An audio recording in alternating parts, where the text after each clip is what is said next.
All right, cold open. We need an idea right now. Do you always need an idea, or do we just kind of like hit it and? Well, it just didn't come organically this time, so I'm just like, Guys, We just talk about what scheduling we've been doing. for anything is wild as a dad. Yeah, We were talking about that before you jumped on, Houston. Like, It's hilarious all of our that- schedules are just we were like, man, we're gonna make this podcast casual, and then like even just scheduling to do the podcast is like casual because it's like we can't do it. Yeah, well, we're all dads. We're all And then dads. We're dads. all freelancers, we're all and we free. all have full-time jobs. Yeah, we all have full time And- jobs. and We all then have we- and side then we- hustles. but not and we're to all each married. other. Yeah, Well, I mean, that's yet to be seen. And then We do we spend a also lot of try to time. play games. So, Yeah. you know. All right.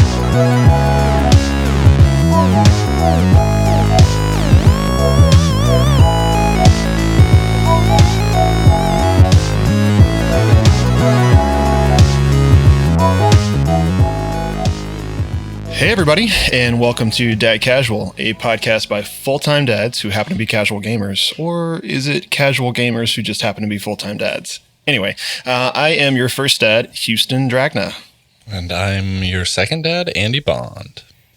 And I am Preston Jensen, your third dad, I guess. We have three dads. Yeah, why not? Yeah. In this podcast, it's you're just gonna have three dads, so just get used to it. So if you already have a dad, then just tack on three. Here we go. So welcome to Dad Casual. What is that? What is Dad Casual? What are we doing here? So obviously, if you're listening to us, you know it's a podcast. So check one there. We are a podcast by dads, like we said, who just happen to be casual gamers. We're going to try to do this weekly. We're just kind of three guys who happen to be coworkers and friends, and we just like video games. And when we can get to them, we can get to them because we are dads. We all have kids. We all have very busy lives. We're all freelance workers. So yeah, help me out, guys. Like, what are we doing here? Yeah, so from my perspective, I think casual gamers sometimes get a bad rap, you know, that like for people that don't know what I mean when I say like a casual gamer. I mean, you know, if someone's like a hardcore Halo or Call of Duty player, they might get upset, you know, when they get a casual, because, you know, they're casual. They don't know the maps. They don't know the loadouts. I mean, if you play Fortnite or any of those games, there's like an update. There's an update every weekend. And so like if you play casually, you're a little, you might be out of the loop. But as dads, it's kind of our only MO. That's all we got. Like we kind of have to be a little bit casual, and but that's okay because you can still love games. And I think that if you're to be really honest, most people out there, I would argue, probably aren't finishing their games, but that's okay. And you can, you know, let go of the backlog and play. Yeah. What about you, Preston? Yeah, I think just all of us have always talked about video games in passing, and then lunches and pretty much anytime we're together, a video game comes up. And a lot of time it's more or less, I really want to play that, but I just don't have time. All three of us have kids under 5 years old. And so time is pretty valuable, and there's not a lot of it. So it's cool to, I mean, even tonight, it's after 9 o'clock, and we're recording this podcast because we had to get all the kids to sleep. Kids are in before bed. we could even talk about video games, let alone play video games. Yeah, I had this thought too when like we were coming up with this idea about. It's funny how, like, if you see someone the critical reception, say if a reviewer posts something and then they slip out that they didn't finish the game when they posted that review, and you have the internet Gasp. they will eat them alive. And I actually really simple. I get it. You're like, especially from a creator standpoint, you're like, you didn't even finish my art. And I think that's really relevant in music and in movies, but take The Witcher or Elden Ring or any Assassin's Creed game. You're like, so I can't give you a review unless I dedicate 60 to 100 hours to that thing you create. That's pretty intense. And so I think compared, like, reviews are supposed to be useful, right? So if I'm a reviewer or if I'm a person listening to a review, and I don't finish my games, in a way, a review by someone who casually reviewed it and maybe didn't finish it is still very relevant to you, if that makes sense. Super relevant. I think that I would love to see stats on how many games are bought versus how many are finished. Oh, It's man. got to be incredibly low percentage wise of people that finish games, especially within a certain time frame. Let's just say the first 3 months. Yeah. It's got to be extremely low. If We're going to get our numbers guy on that. If we had a chat, and one day we'll have a chat and we'll be streaming on, on Twitch or wherever else, I'd say, look that up right now. Give us some hard stats. But hey, you guys got to get on board, Yeah. Leave it to the audience to do the hard stuff. Oh, yeah. Because I know Steam has those stats. And you know what's crazy is you said bought, but doesn't finish. Bro, there's beyond that. Bought, but never played. Oh, that's the whole thing with Steam. It's like they run those Steam sales and the games are like $1. And so you can have like 500 games in your backlog and never touch like a third of them. Do either of you have a game sitting, digital or otherwise, sitting installed or like in a physical version that's either in shrink wrap or like just completely like, oh man, you just have never booted it up? Oh, several. Yeah. Really? Yeah, several. It's just especially like with, and we'll get into this later with like PlayStation Plus and like. Yeah, that's true. Like, okay, I probably don't mean the ones you claimed, but rather the ones that like you spend money on. You know what I mean? Because I think I do. I think there was like a Black Friday or like a Black Friday sale or something. I was like, that's $4. There's some Steam games for sure. Like I don't go on Steam a whole lot. I'm mostly console gaming, but yeah, there's a few on there that are just like, yeah, like I said, they're like a few dollars, and so I definitely have a board game like that. I have one in shrink wrap, and I've had it in shrink wrap since like 2016. So a board game. There you go. Yeah. Maybe we'll branch Are we allowed beyond. to talk about that? Okay.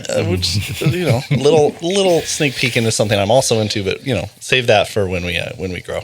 Okay, guys. So hold on. Yeah, go ahead. Hold on. I got some stats. I looked it up because I had to know. We have the stats. Okay. Okay, this is from a while ago, but a quick Google search says many games now have a 40 to 50% completion rate, thanks to 10-hour campaigns instead of 20, 30 hours of yesteryear.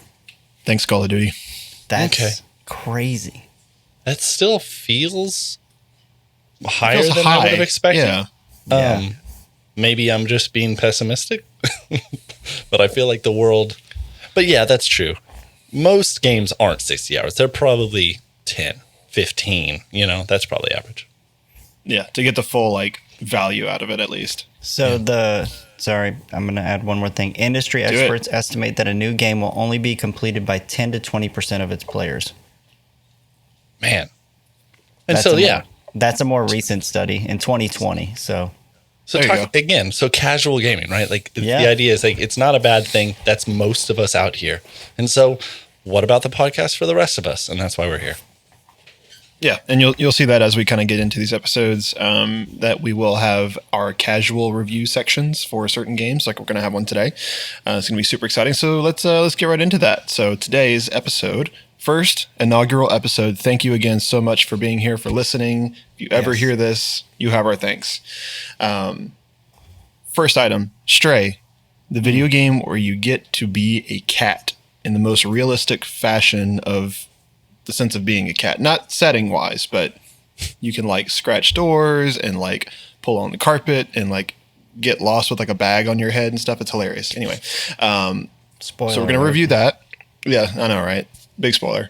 So before we get in further that, we want to clarify it will be a largely spoil free in terms of like major story points review. So we might spoil a few like gameplay mechanics here and there, but we won't ruin any big beats for you because it is a short game and we want you to experience it for yourself if you want. Okay, so moving after that. So the reason Stray was brought up is because it was added to the new PlayStation Plus services. Yes. And so we're going to talk about those. And then we'll go a little bit more in depth into who we are as people, as dads, as gamers, and maybe a few news stories here and there as well. Stray. So cool. I think that's it. Yeah, let's talk Stray. Yeah, man, it's great. So where are you guys in the game? So let me do a little introduction first. So like, So Stray is a game where you get to play a cat. It is published by Annapurna, developed by a small studio. From what I understand, this is their first game called Bluetwelve. It is currently available for $29.99 on PS4, PS5, and Steam. It is included if you have PS Plus Extra or Premium tier. If you're a subscriber of PS Plus in one of those two higher tiers. Fun fact. Today, I saw a news article that said it is now the highest rated game on Steam, surpassing God of War 2018. Let's start with that. What do you think about that? Wow. Well, that's kind of weird too, because I think God of War 2018 like just came to Steam, like fairly recently. PlayStation, historically, we can check that, but they didn't release those games on PC. Yeah. So maybe that's still getting more reviews. Who knows? But just a thought that I had when I saw that. But, I think it's just that, it's a cat and it's the internet. And I feel like, the internet loves cats. Yeah, a match made in heaven, for sure. That's what it is. So of course, it doesn't surprise.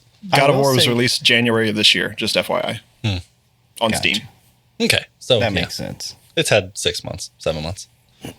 So I will say something that drew me into the game was the reviews about the short gameplay. So I think it's 4 to 6 hours is average. Yeah, I think it's like 4 if you play really fast, and then you can stretch it to 6, maybe 7. Well, there's if for those people that like trophies, there's a platinum trophy. One of the main trophies you have to get is you have to beat the game in 2 hours, so you have to speed run it. Oh wow! And then there's another one where you have to like. There's a mechanic in the game where you can make the cat take a nap. Yeah. And if you leave it for an extended period of time, you get a trophy that way. Did you? So do you it? have to do. No, I haven't done it yet. So full I disclosure, I ran credits today. Oh, nice. 2 hours before this conversation. Okay, so I also ran credits on Friday. I think Thursday or Friday. I am about 3 hours in. Oh man, it's really only 4 to 5, maybe. So you don't have too much left unless you spent that whole time doing all the collectibles, because there's so much in that game. Yeah, there you don't have to do. But beautiful game. But I knew it was short, so when a game is that short, I'm like, you know what, I'm going to do all the if I'm enjoying it. I usually am not a collectible person, but if I'm enjoying it, I'll do it.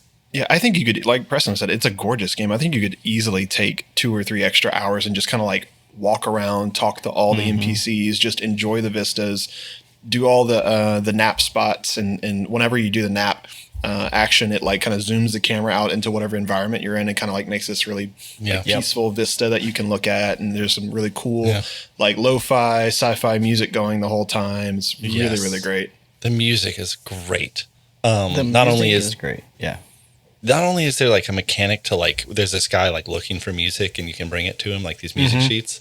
And then they're all different songs, but then just the music is so chill at times, but it's that same genre, that lo-fi, it's that cyberpunk techie. It's like trancey house techno kind of. I don't know all the vocabulary, so correct me if I'm wrong, but I want to say it kind of leans more into that techno trance kind of vibe. But it's really subdued and like it's pitched really low at times. Like there's a lot of bass, like a lot of like rolled off highs, kind of just in the back of your head, kind of just like pulsing while you're playing. It's really cool.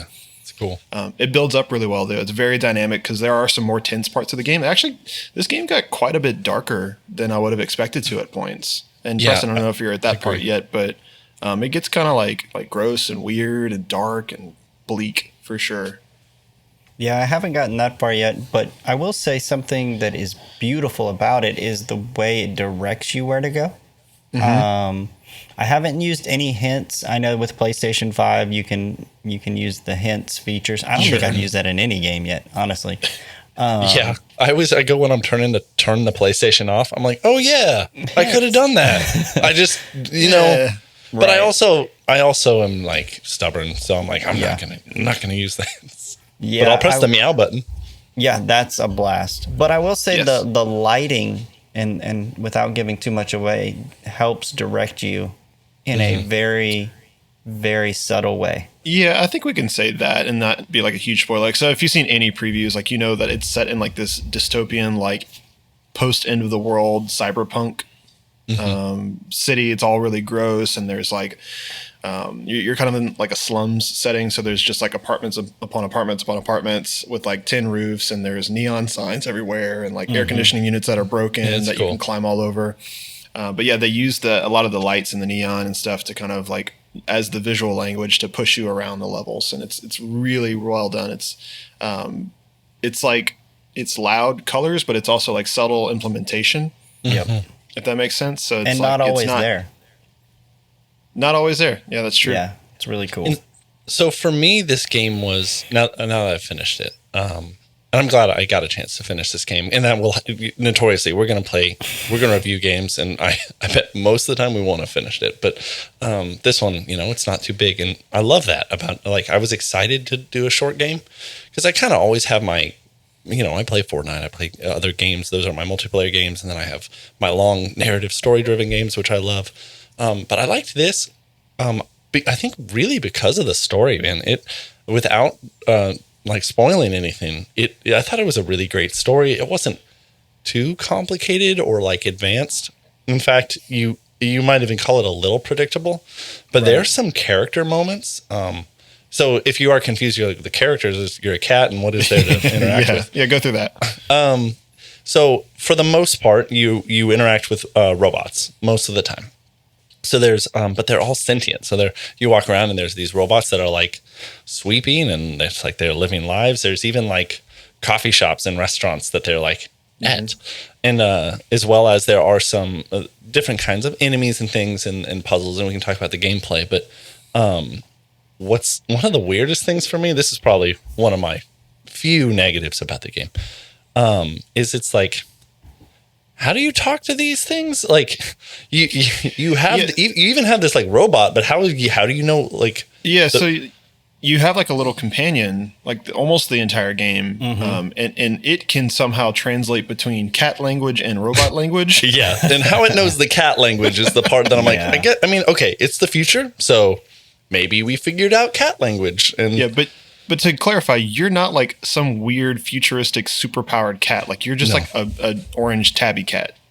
Yeah, like as we know them today, with your own incredible level of sentience, because you can solve puzzles like a champion. You fetch items for these robots. Like you're a special cat in the fact that you're controlling the cat, but that's it. Absolutely. And back on the kind of like the length of the game, I think that's kind of something of a specialty from Annapurna on games that they choose to publish, is that they're really good at those short and sweet games. And they publish, they don't develop. So, but they've done, I have a list of them right here. So if you remember Journey was that PS4 is what it launched on? It was like a launch title around that time for PS4. Journey's incredible if you haven't played it. Yeah, we won't spoil anything, but go try that out. It's a very short game. It was Game of the Year from a couple different publications. Like it was that original. I wouldn't even say it was good because it's tough. It's just such a short. Yeah. It's just a unique experience that every person who loves games. Yeah, it's a lot of similar things. Like there's no real dialogue or anything. It's very artful. It's very intentional with its message. It's really cool. And there are some surprises in it for sure. So check it out. Yeah. Another one is like Flower was like the same kind of thing for PS3. Where you are literally playing like the wind that collects like flower petals, and like you're going from like a green pasture, and then the rain comes in and you see like the destruction of the world, like that's happened by humans, and you're kind of trying to restore things. It's really cool. And then even to a more modern one, like 12 Minutes. Yeah. Where it's a top down kind of like cartoony. But it's like a thriller, right? Yeah, it's a thriller. It's a like almost like a whodunit. Yeah, like a puzzle thriller, like a murder mystery, time looped thriller. And the whole draw to it is that it's a really cool like infinite game loop play where there's like a bunch of different endings that you can get. But they cast some like real like actors and celebrities. They got Willem Dafoe, James McAvoy, and Daisy Ridley, who plays Rey in Star Wars, to be kind of like the three main characters. And I thought that was super cool. And like, after they saw this game develop, they got like those names in it, and that's kind of where they put all their money into it. But it was, from what I understand, like developed by like one guy. And like I said, it's a short-ish game. I mean, it's called 12 minutes, but then you can kind of play it over and over again and get a bunch of different endings. So anyway, that's just a little bit of backstory behind Annapurna, how they kind of favor these like extremely intentional, well thought out, short but sweet, kind of like just eye candy games. Yeah, I didn't know they did Outer Wilds. That's one that's on my list that I've been wanting to get to. It's got like a 10 out of 10 on Steam and several other places. It's also on PlayStation Plus now, which is really cool. Okay, it is. That's on my list. Outer Wilds might be the next one I check out. Yeah, that's high on my list for sure. Now, granted, that's just the publisher's library. You know what I mean? It's not. It's not these are not the developers. Yeah, Annapurna is just a publisher, I believe. I don't think they actually do any development. I think you're correct. Yeah, I think. But they know how to pick them for sure. Mm-hmm. I'll give them that. And it's cool to see. I mean, I guess they're an indie company, but like barely. Like they're a really big indie company, but it's cool to see indies flourish like this. And I mean, now Stray being the highest rated game on Steam, that's something to say. That's a big deal. Mm-hmm. Yeah, I thought it was great. You guys. So I guess I'll go ahead and share another complaint. How about keep going? Yeah, bring it. I feel like down. I want to be honest, and I love the game. Here's my biggest, not the communication thing. That's more just like a puzzling. Like, I'm not a huge fan of the movement of like. I liked it at first. I think I was fine with it, and I understand why it is the way it is. So when you play the game, a lot of it is I want to say platforming, but it's not really platforming because there's no like missing jumps. You can never fall. It's you look at a ledge and you press X, just like Assassin's Creed. Like, honestly, it kind of feels like Assassin's Creed. Like when you hold the run button and the climb, you don't have to keep pressing it. Like you can just keep climbing walls in Assassin's Creed. It's the same way as the cat. Like you can hold the X button and you'll just keep hopping ledge to ledge. So it's not a platform at all in that sense. But it kind of is because there are moments like there's chase sequences or there are different points where you're trying to lure enemies and then trap them and run and do different things like that as the cat. And sometimes you're like, there would be moments where I'd be like running from the things and I'd get up to the thing. I could not get the X to appear on the ledge. And I would be yelling at my TV, like, just let me jump. Just let me jump. Well, and then I'd do a full circle and I'd come back and then it would work. And I'd be like, I mean, I didn't die. I'm fine. But like, did you die in the game? I did. One time. I died, I think two times total. Two times total for me. Yeah, I have not died at all yet, but... Yeah, and you may not have gotten to some of the more... it gets more challenging the further you go. Yeah. There's also a brilliant... Well, hold on. I don't want to overshare. What did you guys think about the movement and the climbing and all that?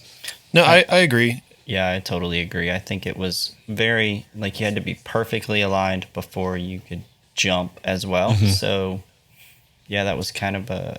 I don't want to say negative because it helps guide you, too, through the game. Yeah. It's kind of not an open world. I get that. But it felt like an open world game to a degree. So I was expecting to be able just to hit X whenever I wanted. Yeah. It kind of depends the section. So in the hub sections feel more open. There are these like hub cities where like they're bigger. There's two of those. And when you're in those, yeah, it does feel open. But then there's like, then you kind of go into levels and then it really narrows and you're kind of just going down a path. Yeah, I thought it was great. It was that at times it was a little annoying. One time it bugged out for me. One time I was jumping down and I jumped through a wall and then I couldn't get out. I was stuck behind the walls and I had to reload to my last checkpoint. Yikes! I didn't have that, but yeah, and I will say that like I think this is like a symptom that I see in a lot of games. When you get too close to an action, you can actually pass the threshold of being able to see it. Period. And that's not just this game. Like that's like I don't know if anybody in game development could actually explain that to me, but it's like, why not, even if you're not looking at it, if you're like within a certain radius, can you not just hit the button and it just do the thing? Yeah, that's annoying. And there were times too where the camera was a little wonky in this game where I was like, I can't see, and I'd have to spin the camera or something, but that didn't happen. That wasn't a major gripe. Yeah. I wish they could have done something. Well, actually, no, they did with the adaptive triggers on PS5 because we were all playing on PS5, yeah? Right. Yeah. Yep. And so, like, whenever you do the scratch actions, it actually does do the resistant triggers, which I thought was it almost cool. showcased the resistant triggers really well. Like, sometimes I play games and I don't notice it. But when I was doing I the forgot about it for a second. Yeah. Can we talk about it? We haven't talked about we talked a little bit about it. We talked about Just napping. being a cat. But like all the cute, I mean, you know, who cares? So I'm a dad, but man, it was cute. Like you can like rub on the legs of the robots and then like their faces have TV screens on them. So like a heart would appear and like, Yeah. I don't know. It was just like, there were just so many cool. And It's I love adorable. the meow at any time. Yes. The circle button on PlayStation is the meow button. It is a dedicated, whenever you want, even during most of the cutscenes, you can meow. And I love that. Did you ever use it like in combat? Yeah. So there's a mechanic to where you can draw enemies to you by meowing, and then you can either hide or you can chase them around like a post or something to confuse them. Yep. I thought that was really cool. Something else you can use the meow for is to interact with the cameras. They will nod back at you if you meow at them. That's fun. Yeah, you can hide in the box, meow, it'll pull something towards you or something. Like there's a bunch of that. It's cool. Nice. I do wish there's a few games that do it really well, and this game actually did it a little bit. But the speaker in the PS5 controller, there was a little bit of communication. But I wish your companion would have like spoken through it more to like give you hints and stuff like that. I always like really enjoyed that. And I know it's cheesy and it's such a crappy little speaker in there, but I don't know. It's just a peripheral that nobody else has. And I don't know so, how like- much you guys did objectives and side things. So like I got all the music sheets and I got I didn't do all the memories. That was crazy. But I did a bunch of side stuff throughout the game. And when you do that, you get pins. You get these pins, and then they get pinned on your cat on his little vest. And I did not notice that. And so like I had like 4 pins while I was hopping around. I was like, hell yeah, I'm badass. I need to go back then. Do you know if there's like a new game plus, or is it just you just start a new game? There's not a new game plus, but yeah, I mean you could run through again, I guess. So on the backpack thing, so you get like this little backpack to carry your companion at one point. And when you get it, it's the funniest thing because if you have cats, I have 2 cats, and you do anything like put a costume on them or like anything ridiculous like that, and I don't advise it. I think it's kind of mean sometimes, but the way the cat reacted to a backpack being put on it or like a vest or a harness is like the same exact way. It like it did the opposite of arching its back. It like concaved its back. And it like walked funny. Yeah. Pushed its belly to the floor and like kind of just scraped its belly along the floor, trying to like get rid of it because it didn't know what to do with it. And I was like, the robot was like, you'll get used to it. But it forces you to do that for like a full minute almost to just walk around until you quote unquote get used to it. And then there's other things like I alluded to earlier in the episode where you can find paper bags, and if you put the paper bag on your head with the action button, your directional stick gets reversed. It inverts, yeah. Yeah. No, yeah, it doesn't just invert; it totally reverses. It's up is down and left is right. Yeah. Did you do great. that, Preston? Nope. Yeah. Spoilers. If you ever see a bag, you got to finish it. You don't have too much. All of the, so I will say Yeah, that all I of the totally side need to stuff play that they give you to do is 100% worth it because it's such a short game. There's nothing that feels like superfluous, like nothing extra, nothing unintentional, like just like, oh, like we needed to fill space, we needed an extra side quest. Like everything there is going to be like worth your time to do. So if you're a completionist, this is definitely like a really good game to kind of dig into for a couple of extra hours. And that's all it'll really take. Yeah. Besides the main quest. If you are a completionist, I will say this, and I at one point I was like, I might get the platinum on this. Like, it's not a long game, but then I realized I was like, oh, I think I missed some unless I can go back. So there's a memory system. There's things you can see and then like trigger a memory for your little robot on you, and he like informs you more about the world. And there's a ton in the hub area, but there are a few in each of the linear sections of the game. And if you miss those, you miss those, and you'd have to do another playthrough. So that's a small one, but it is important to know. I know I'd have to look it up. Maybe there's a way to go back to those areas. But from what I could tell, they were missable objectives. Yeah, I get that feeling too. Like and there's, I mean, even storytelling wise, like there's like, hey, if you go through here, we're going to close this door because we can't let things through. So I always appreciate that in any kind of game where like, yeah, that's a wink that you're not coming back. Cool. Word. So yeah, It's a great game. Casual review. I'd probably give it a 4 out of 5 if I were to say. Oh, we're doing numbers. We hadn't talked about this. We didn't 4 out of talk about 5. it. All right. I don't know. I didn't even do a 10-point scale. I don't want to like get into it. But I'm gonna give it an A minus. Yeah. Okay. I'm gonna give it 4.5 stars. You stole my Have you- idea. Have either of you guys ever seen Mythic Quest? Not yet. I haven't seen it. I started it, but yeah, I haven't watched it really. So there's a character, and this isn't really spoiling much, like the detail that I'm about to share. He is called Pootie Shoe, and he's a YouTuber. Oh gosh. And so he's like PewDiePie, but he's like 10. Yeah. And so his fans are called Pootie Cuties, and whenever he reviews something, he gives them B-holes instead of stars. Yes. So when something's reviewed well, it's like, I'm gonna give this thing 4 B-holes. Yes. That's Like that's the Yes. review. And so yeah, I mean, like, you know, we can give this like 4 dads out of 5, you know. Yeah. I will Four say this. dad jokes. Speaking of being a dad and a gamer, my son loved watching this. He's 3 years that's old, cool. and he loved watching it and was, without giving stuff away, he was a little worried at some of the parts. Oh yeah. Oh man. the cat. Well, There's that's lots to be actually- worried about. So I have seen online some reception here. If some people are like, I really want to play this cat game, but I can't play it because if something bad happens to that cat, Yeah, like, I can't watch a cat die, man. No, Like, that- no, that kind of can't thing. handle it.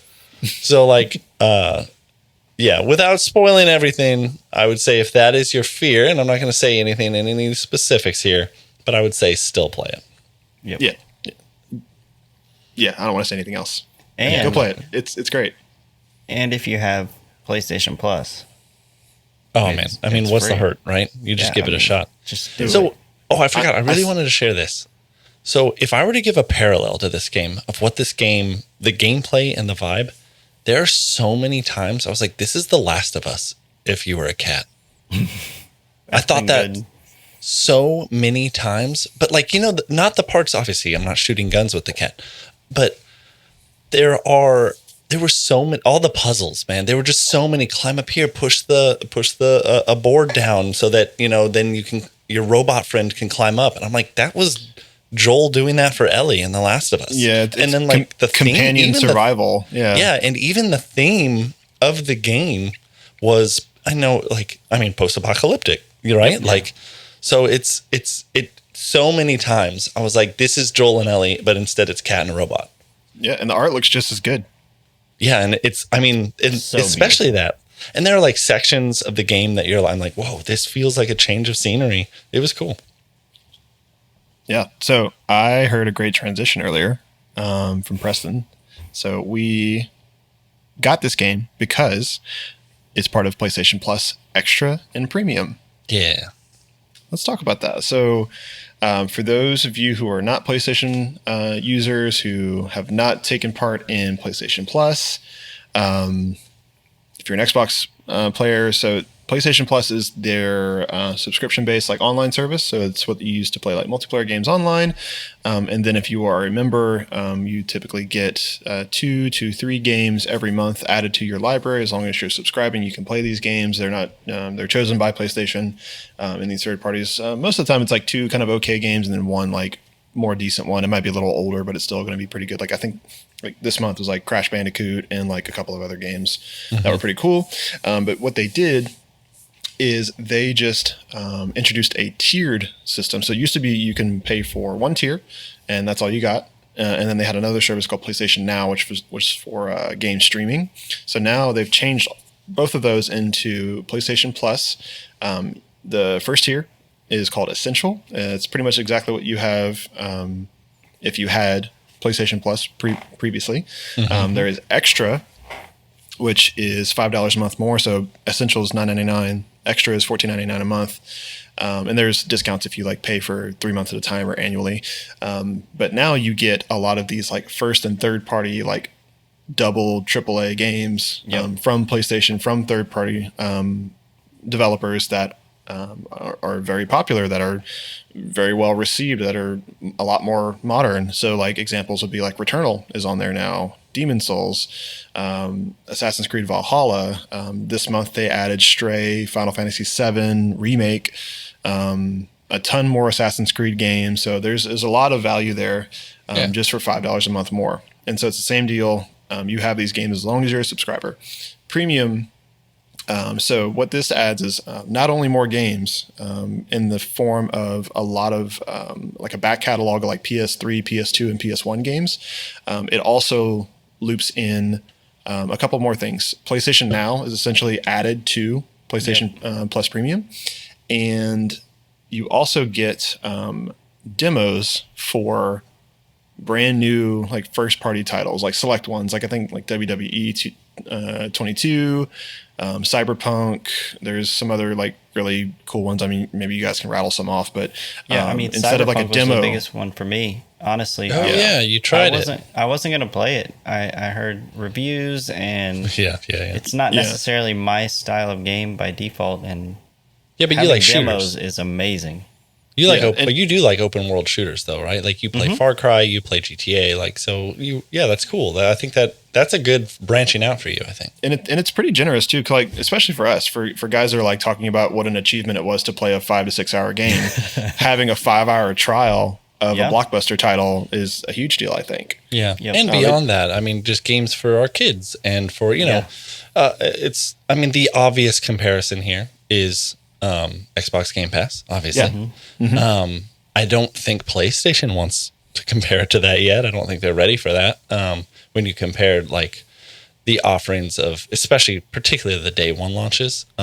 But if you didn't have a PlayStation, this is an incredible deal for you. See, and Like- I would a little bit disagree with that, because as a casual gamer, there's no way I'm playing day one games most of the time anyway. Like, it's not happening for me, at least. If I'm in another game, it's nice, but for me, I've been on PlayStation for so long. I do have an Xbox here, but there's so many good PlayStation games I've never played, or they seem to be good. Now I get a chance to try them. Like, that's amazing to me. Yeah, and I guess Game Pass also has its share of old games too. I mean, dating all the way back to the original Xbox. I mean, even PS Plus doesn't have that. But I get it, and maybe I'm a casual gamer who desperately wants to be a play every night gamer, and I just can't. But I guess I just, there are games thinking. I mean, I can think of right now if PlayStation Plus, if like I'm not going to play. I'm definitely not going to buy The Last of Us remake. But if it was free day one, I'd check it out. You know what I mean? Like I would at least check it out. And oftentimes, once I've started a game, I'm in. Right. Sometimes like the hesitance of like, it's $60. I don't even know if I'm really excited for this game or whatever. And then I don't, you know? And so I guess what I see too is that game will come to PlayStation Plus, or whatever it's called now. Eventually. Eventually, maybe. So what PlayStation has outright said is that their major first-party titles are not going to be day and date, and so I would like to think that most of them are going to be like, I would think bare minimum like 8 to 12 months out. Yeah. From release. I think. Oh, I don't know about most of them. I think it'll first-party AAA. You think? For any of Sony's narrative big AAA games, I think it'll be 2 years. Okay. Yeah. I think at least. I think unless it's not a critical success or it's just not, it doesn't live up to expectations. I think you can see that in a game like a great game. I don't know if either. I think Preston, you might have played it, but Days Gone. Mm-hmm. Days Gone is one that like it quickly came to the service. Yeah. Well, I'm talking about the old PS Plus and what it used to be, which was PlayStation Now. Like it came pretty quick. Is that the Bend Studio like zombie game? Yeah, I think that was Bend. Like zombie hordes, basically. It just released at a strange time, and it wasn't super critically receptive. And I think people were a little tired of just zombie games anyway. Because it trailed after The Last of Us, right? Like it was like Last of Us 1, that game, then Last of Us 2, and like there's a whole bunch of other like Dead by Daylight and a whole bunch of other zombie themed games. It was really huge at the time. So probably the most recent big AAA game that is just straight up available, not a trial, is probably Ghost of Tsushima, and that came out like 2 years ago, which is pretty crazy. Yeah, and that is crazy. Death Stranding director's cut as well is on there. I think that came out maybe the same year. I don't remember. I'd have to check. Death Stranding. I'm trying I think to it was some other, 2020, super at well least. received ones. Or before, yeah. God of War I was think- 2018. I think Death Stranding was 2019. Yeah, so that's 3 years. So it's the big commercial success. So it's not like, I mean, Xbox is just giving you a lot right now, and so it's a Yeah, good for value. sure. Like I think I saw recently, so PS Plus just announced they have a new trial coming next month for a brand new game, Roller Drome. They showed that off at not Wait. E3. Is that them? Is that Roller Drome is it's a third party. It's a third party game, indie game, but it's like you're rollerblading and shooting people while you rollerblade. Oh yeah. It looks cool. Yeah, but it's then like I saw some, shaded, like flat artwork. It looks pretty cool. But then I saw someone's comment. And they were like, "If Xbox does this every month, but you get the whole game. It's not a trial." Yeah. And that's where I feel like PlayStation. That's their chance to step up. I think is okay. If we're not going to do day and date, well then let's own. It's funny. I was going to say own indies because like back in the day, I don't know if you remember, but that title has kind of shifted back and forth between Xbox and PlayStation over the years. Like, Sure. during the Xbox 360 days, they had like Xbox Arcade, and we were indies. But then Xbox One came out, and they kind of abandoned it, and then PS3 was behind it. And it's like PS3 took up that mantle, and they were like indies, and like so many indies. There's so many great games on PS3, and then I feel like it's shifted back to Xbox. But I think this is PlayStation's time to take it. Yeah, they've already Especially kind of with PlayStation now. And a shortage of PS5s because indies historically, they don't quite need the processing power in the way that Are there any exclusive PS5 indies? I don't think there are. not indies. I don't want to say that outright. Most PS5 exclusives are Sony Studios, PlayStation Studios. I mean, not. Except for like Deathloop. I think that's the only exception right now. I believe Which Deathloop was a fun game. is Arcane Studios, which is Bethesda, It's Bethesda, but it was originally a PS console exclusive, a timed 1 year exclusive. Then the Bethesda merger happened. Correct. And so but I it think would that's- have been had it been the merger Correct. happened Yeah. earlier. Yeah, so let's talk about the pricing structure, like differences, and like what you actually get between like Game Pass and PS Plus. So I have the pricing written down here, but I pulled up Game Pass. So there's two versions instead of 3 tiers. So you have standard and you have ultimate. Right. So standard, you choose between PC or Xbox. Ultimate, and you get the same games day one, day and date for the large titles, and that's kind of like the big draw. Ultimate is where the value really comes in, I think, especially if you are a PC user and an Xbox owner, or if you have multiple Xboxes, because the coolest thing that I think besides the games is the cloud transfers. Yes. To where you can play one game on PC or Xbox or a secondary Xbox or a secondary PC.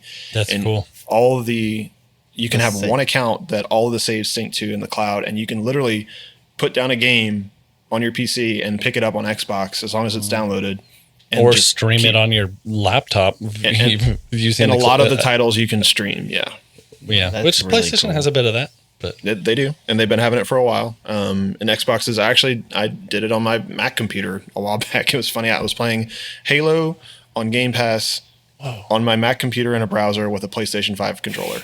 and just wait And it- till that I don't think they called it the puck, but it's the idea. It's like It's like a Roku. it's a Chromecast basically. Yeah. It's Did gonna this attach. before? They keeps being teased that they're gonna So do it, and then Nvidia and then has something like that, but it's not the same. And thing, Samsung, I think. believe, announced it's going to be native in new Samsung TVs. It's Yeah, not. like after 2021 or something, like all TVs are gonna all of a certain class of Yeah. TVs will have. I'm a the little capability to- disappointed that could have been a software update in the same way that like Tesla gives their free software updates. I'm like, come on, it's a streaming. You just need an internet connection, guys. Like but no, they want to sell TVs. But so. also, PlayStation had PlayStation TV back in the day. Uh, Y'all remember that? Yeah, I bought think one. It was complete garbage. I didn't think it was for streaming games though, wasn't it? Wasn't it just media? I thought it was just like an Apple TV competitor. Yeah, so No, did I. it literally. Yeah, I have it up on Amazon because I couldn't remember it, and it was the PlayStation TV, and it had including many PlayStation Vita games too. So the Vita. Rest So in it peace. had like throwback games, maybe. and it allowed remote play. So like Oh, that's cool. So yeah, so remote play is different than yes. purely game streaming. So what that does for people that don't know is it takes your existing PlayStation and allows you to essentially stream the games to a computer or a phone, just like you would with like these common like cloud streaming services. But I think it's a little bit more reliable. Like I'm able to play like competitive games on that. Right. It just scales it down to 720. I think it caps it at 30 frames per second. It also says it was PlayStation Now ready. It was. Apparently, they pulled the feature when the PS4 came out. Yep, it had. I bought this, and I remember trying it, and it just being complete garbage. Interesting. Yeah, I didn't know about that one. Yeah, so talking about the prices here for a second. So Essential, right, is $9.99 a month or $60 for a year, which obviously you can see the saving. You're literally saving double the price if you can sign up for a 12-month. Extra, which gives you all of the modern games that they're going to include, as well as, like it says, Ubisoft Plus Classics. That's pretty cool. Is $15 a month or $100 a year. So again, a huge savings if you just do the 12 months. And then Premium is $18 a month or $120 a year, which is like It's almost $100. $96 saving. So like I have noticed this in a lack of like a lot of the other podcasts and reviewers that are different people I listen to. Like, man, don't even report the monthly price. Like it's the monthly price is you want to try it price.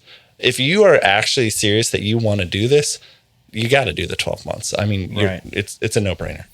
Yeah. I know like the common like low income people that want a game that's just like $15 or $10 a month is just, it's so attractive, and it's just what they end up doing. What they should do is they should say, okay, it's still $120 a month, but we're locking you in like for a year. So we'll still only charge you monthly, but to get that price, you know what I mean? Something like that. I feel like Xbox actually does that for it's called, what do they call it? Like it's their service where you can on credit purchase a Xbox. Yeah, and you get Series S or Series X, and you pay either $24 for the S a month or $35 a month for the X, but you also get Game Pass Ultimate tacked onto that. Right, which And isn't it's a a horrible 2-year deal. And it's a 2-year contract, so I think it's like what, $25, $24 times 24. It's like, yeah, it's $580 for a Series S with Game Pass for 2 years. Not bad. Yeah. It actually works out to be a pretty fair deal. yeah, I think it's a great deal. I mean, either way, and if you only have a PlayStation, don't worry about Game Pass. Like, PlayStation's the one for you. Like, and again, I can't emphasize this enough. If you haven't played Ghost of Tsushima, or you haven't played Returnal, or you haven't played I really want to jump on Returnal. Returnal now has a co-op mode. I would love to jump on with one of you guys and play Returnal together because it looks fun. Yeah, I played it for about 2 hours. It's not my type of game. Like I'm not like I mean, I do like some roguelikes, but that one's just intense. Sure. I mean, that's fine. And, maybe you'll get in the mood for that one day. But yeah, I get you. Yeah. I might like it. I do like some roguelites, and sometimes I get into that heavy competition or something that's a little harder. Yeah. Risk of Rain 2 is one of my favorite ones of those, and I'll leave it at that. But that's a cool one we can talk about later. Yeah, so at risk of going a little too long on this podcast, let's I think that's a good pivot. jump off that. Let's talk a little bit about ourselves a little bit, and tell me you guys what you guys, if you were to like say your favorite games or genres and just the kind of things you guys play. Yeah. I'll go ahead. And I haven't given this as much thought. Like I've seen Andy, like he has like a running list, like a It's not that official. I just throw things in like a notes or something. It is a long list. It is a list that he's thought about, which I think is super cool. I haven't even limited it to like top 10, top 50. Like it keeps growing. And I'll be like, it sits around 42 probably. You know what I mean? It's in that range. Yeah. So for me, and I think like all of us, I mean, we are all PlayStation 5 owners. Like that's our only next gen console that we own, besides like maybe if you consider a Switch. But I've been a PlayStation. So next gen. Yeah, so next gen. I've been a PlayStation guy since like PS2. And so that Nintendo have been kind of in my fondest memories. I've never owned an Xbox console, but I've played a ton of them. I've been to plenty of Xbox, like Halo LAN parties and all that kind of stuff. I love that. I want to get another Xbox, but right now that's just what I have. So I am admittedly a fan of all of the blockbuster Sony first party, first person. What am I thinking of? Narrative adventures? Narrative adventure games like your Uncharted's, your Spider-Man's, your Such God of great War, games. Ghost of Tsushima, like all of those games. I am also a JRPG fan to a certain degree. Final Fantasy being the premier of those. I've played quite a bit of those from like way back in the day. So I have played the original Final Fantasy VII, and then through there like 10, 12. Actually, I've played like 10, 11, 12, 13, 14, and 15. I didn't know there was that many. So. Oh, there's literally 15 of them. Besides all like, then there's like probably another 20 non-canon like side games and stuff. And one of them is an MMO, which has had tons of updates. It's the biggest MMO in terms of player base right now. Final Fantasy 14. Yeah. And that's what 11 was. 11 was their first attempt, and it sucked so bad that they had to remake the entire game. And now it's 14. That's wild. So yeah, I love those. I'm also a big Nintendo fan. It's like Super Smash Brothers, Mario Kart, all the first party Mario games. Zelda, Breath of the Wild is my favorite game of all time. I don't think it's been dethroned yet. Wow.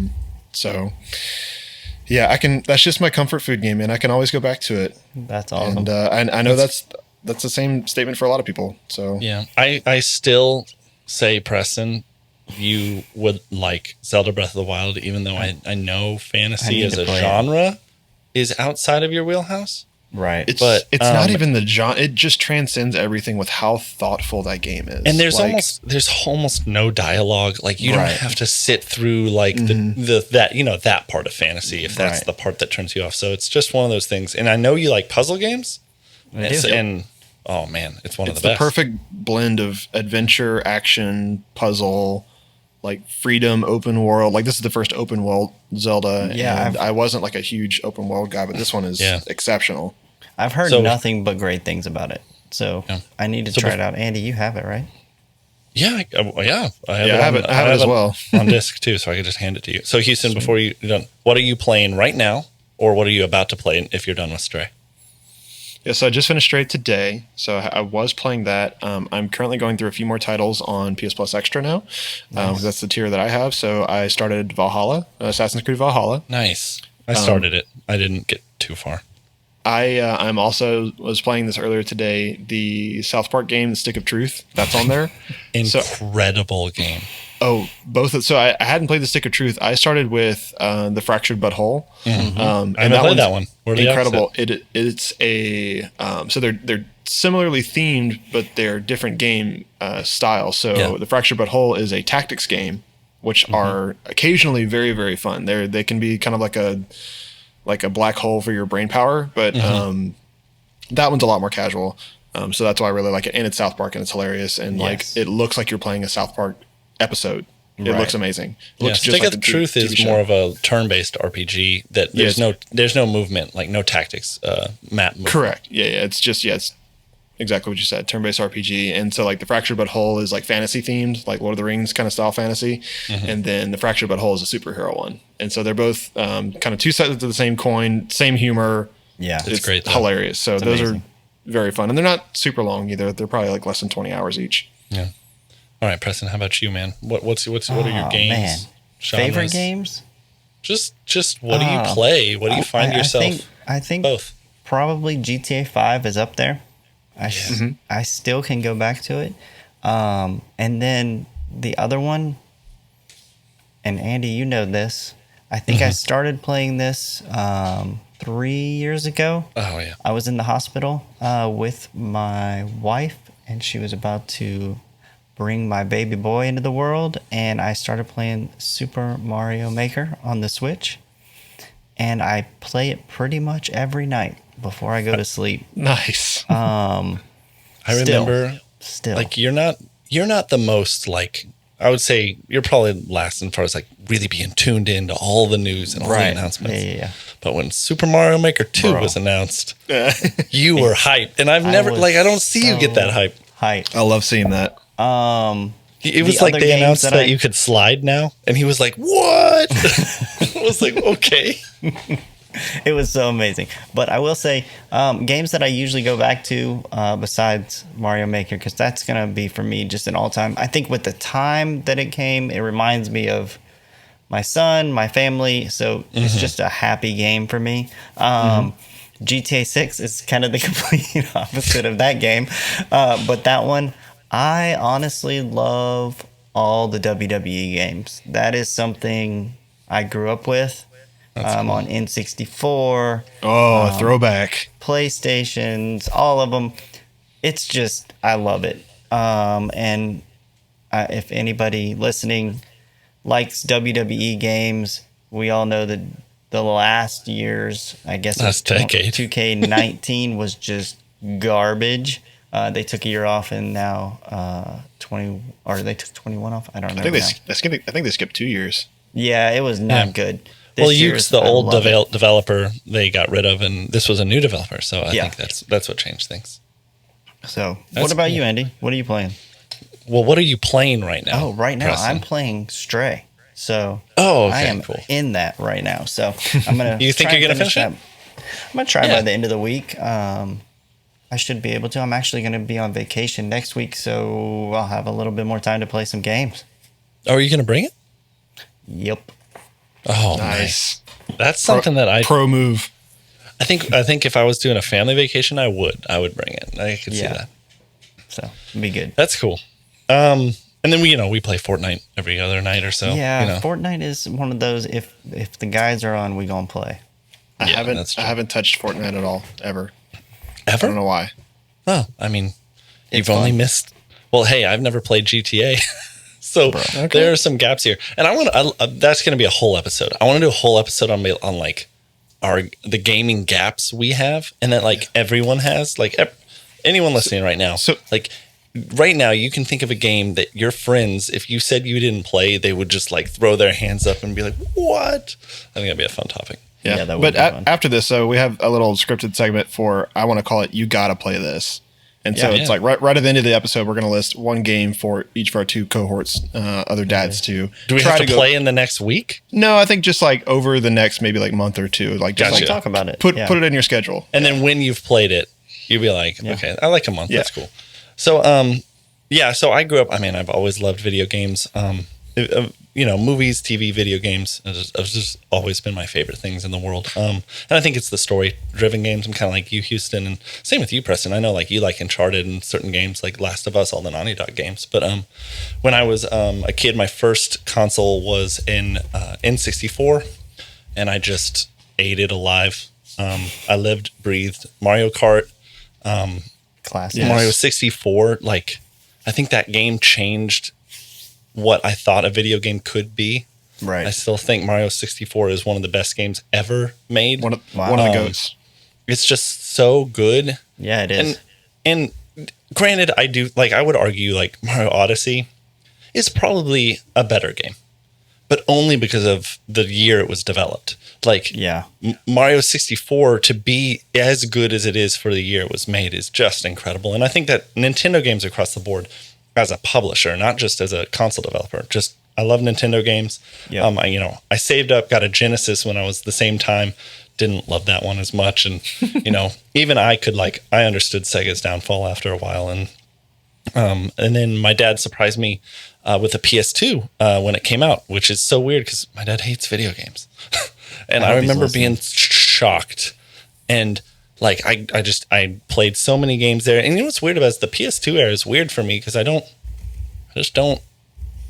feel like I have as many like memorable games as I do with N64 or modern times. A lot of the games there was just so many games. I feel like some of it was like shovelware and trash. Like it was just they looked cool, and I wasn't educated, and that's where podcasts are good. You listen to figure out people's tastes and what games are. But anyway, so I went on through and I kind of jumped back and forth between I got an Xbox 360 and then I got a PS3, and then I've been PlayStation ever since. And I got a Switch, and I pretty much skipped the Wii years. So, which is weird, you know. I would have thought I would have been. I think maybe I was in college, and I just was like, I don't really want to play those games. But going back now, man, I really want to. I think I'm right there with you.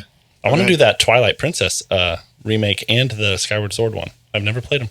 Mm-hmm. My favorite games of all time this year was Elden Ring. I have it up there. I loved The Witcher. Obviously, both of those are massive games. Probably the 2 games that I have sunk a ton of hours into. I'm really excited for the Knights of the Old Republic remake. That was one of my favorite games growing up, too. I played that on PC. And, you know, Hollow Knight, BioShock, Breath of the Wild, God of War in 2018. And, you know, every once in a while I play League of Legends. And it's still a glutton for punishment. So I'll play that, and it hurts my soul sometimes. But you just hit those buttons real fast and you win. Yep. And then what I'm playing right now, so I always categorize this into, I have my games I get on with friends. So, I'll play Fortnite. I'll play Call of Duty now and then, I guess. I'll play Minecraft with my kids, because both of my kids just can't stop. I don't love Minecraft, but I like playing with them. And then Rocket League now and then. And then but the game I just started this game called you can look it up. It's called Greedfall. It is a kind of like The Witcher, third-person RPG adventure game. You kind of pick a class, you level up, you have lots of gear and equipment, but it's very like Industrial Revolution. You're wearing like these hats, like you look like a Spanish conquistador. Like, you look very cool, and you kind of go to a new world to settle it and hopefully cure a disease on your mainland. And then what I like about it is that most RPGs don't have guns, and so they're like muskets and pistols, and so like that's how I was like, ooh, that kind of sounds fun. So I'm trying it out. It's a AA game is what I would argue. It's an independent developer who really, I can tell, took a swing at a game that is probably above their above the, a little above their pay grade station, if you will. Yeah. Not pay, their station. Looking at the reviews, though, it 7s and 8s and 4s. Yeah. Looks like it did pretty well. It's pretty good. It's so far for me, I haven't played too many hours. Probably played 6 hours total. A little too much like talking and dialogue and like systems, and I'm like, man, I just want to get into the combat. It's one of my favorite parts about Elden Ring this year is Elden Ring just like you just ate like to your own detriment and little information sometimes, but it was fun because you were always doing the most fun part of the game. You weren't ever doing things that you were like, unless you were stuck on a boss or something, but you weren't ever like, but then you could always just go somewhere else. Man, we could do a whole episode where we talk about our favorite games and why. I don't want to go too we can have this conversation every week, I think. But to cap this episode off, Andy, you go first. What is the game that we got to play? Oh, man. Okay, so are we deciding together for Preston? How is this working? Or am I? No. So there's going to be 3 games listed now. Yeah. So everybody's going to have 2 games to play. Yeah. Okay, Preston. So I already said it. I should just say it again. So Preston, I'm going to give you Breath of the Wild. You have to. I'll let you borrow it. I want you to give at least 3 hours. Yeah, I can do it. Into it. Get off the starting area at least. There's this. You're starting on this plateau. You just got to at least get off there to experience it a little bit and do some of the puzzles. All right, what you got for Houston?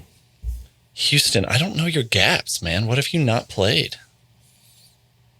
A lot of what you said I haven't played. Oh, I suggested one recent to you. If you haven't played, didn't I suggest Hollow Knight to you? Yeah. So Hollow Knight, like I think it's called the Void Heart Edition. It's whatever, games always have their crazy editions. That's like the complete, right? That's has all the versions. Or God Edition. I don't know what it is. But all the DLC was free.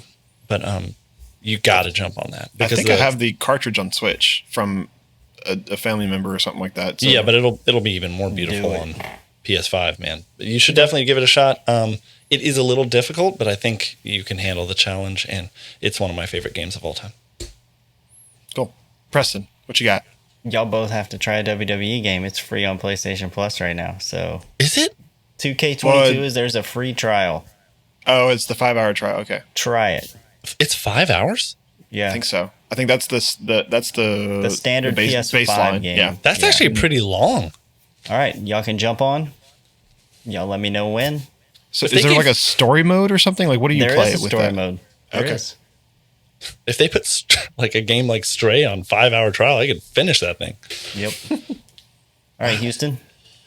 All right. So, and I'm going to try to stick to ones that we don't have to like actually buy, and that can come later. Yeah, But, I was doing the same thing, either borrow or What you got? So on PlayStation Plus this week, they added Final Fantasy VII Remake. oh my. There it is. I don't care if you've played any other Final Fantasy. So the cool thing about Final Fantasies is that most of them are standalone stories. Okay. Even though it's like sequential, like 7, 8, 9, 10, like some of them go together, but 7 is standalone. And so Remake is the first of 3 parts Okay. of the original game. By itself, it's like 40 hours. I'm not saying you have to play the whole thing unless you get hooked. Then by all means, it's a great game. Go play it. Right. But get through the first 4 chapters. I'll give you that. Okay. If you can give me that, that'd be great. I'll 4 try it. chapters. Okay. It's gorgeous. All right. Okay, hold on. But then there's like Let's write these down. Final Fantasy VII Remake Intergrade. So or Intergrade Remix, is or- the DLC version. It's like the so they added an episode called Intermission, and Intergrade is the Final Fantasy VII Remake plus Intermission. plus DLC. Yes. Because I was like, there's so many. So there's a character that they introduced that was in the original game that like they just kind of shoehorned in after the fact, and she's actually optional in the first game. Like if you don't find her, you just don't find her. Right. I'm sure there are people listening right now that they're like, oh my gosh, you haven't played that? Yeah, there's a lot of those. Yeah. But yeah, so we have our assignments. Cool. It went a little long in the tooth, and I think future episodes there's not going to be quite as much exposition and introduction to who we are, because you'll get to know us a little bit better. But thanks for sticking around for this episode. Any final thoughts before we sign off, guys? No. Thanks, guys. Yeah. Thank you guys for listening. Yeah, thank you so much. We'll catch you next time. Later. Peace.